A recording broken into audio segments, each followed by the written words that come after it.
As we look at the impact of our democratic systems on health, there's one thing we can all agree: voting is important, and engaging people in it is essential to a thriving democracy. To discuss how we can do that, we're joined by Beth Lynk, Executive Director of When We All Vote. Thank you so much for joining us. Thank you so much for having me. As we get so close to the election, it has never been more important. Tell me how the organization was born.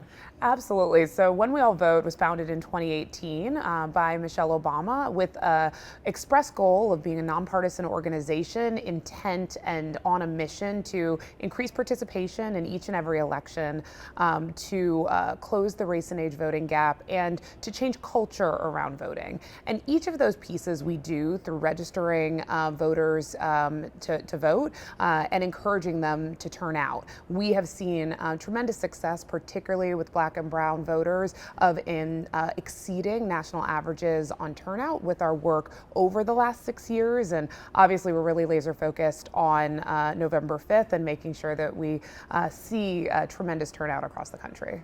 Clearly, so many of those issues intersect with what's being done by the American Public Health Association. Mm-hmm. How is that collaboration really?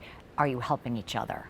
Absolutely. You know, I think that this partnership and the collaboration is really important because we know that healthcare and public health is just top of mind for voters across the country. That is just a fact. It's one of the top issues. The second piece is public health leaders and professionals are often at the front line engaging with people about issues that are personal and intimate and really important to your health, safety, and ultimately your happiness in life, right? And so in those moments, there are ways that practitioners can think about incorporating a message of, are you registered to vote, in that, right? Because your ability to participate in the democratic process does have an impact on your health long term, and we can help provide resources so that professionals feel comfortable having those conversations in the professional setting, right? The other piece that is important is that we're also talking realistically. We know that this is obviously very top of mind for everyone, but connecting the dots on how healthcare and the outcome of the vote that you will take will have on your ability to access the care that you need and the resources that you have available in your community.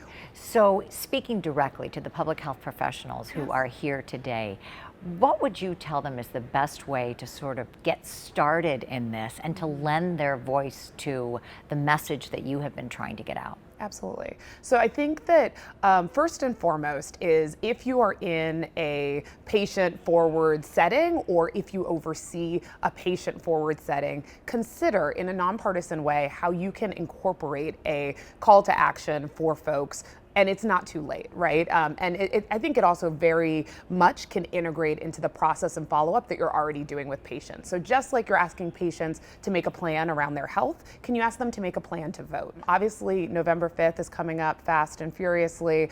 We are less than 10 days away. But after the election, ongoing conversation about democracy and the importance of participating in democracy and in the process is going to be equally important. So longer term, maybe you're coming away with I think that my health system, my department, my clinic can do something here. I've got an idea, and I'd encourage you to explore it. And we are available as a resource. We have a number of resources on our website, whenweallvote.org, and you can go to our voting hub and find some resources on how to explore how to take those actions. I know APHA has an entire resource hub for public health professionals if you're looking to explore ways that you can incorporate conversations about democracy into your day-to-day work. And I would encourage you to pursue that, because it might look different based on how you are engaging, but we are going to need to have conversations with folks about, you voted, now what?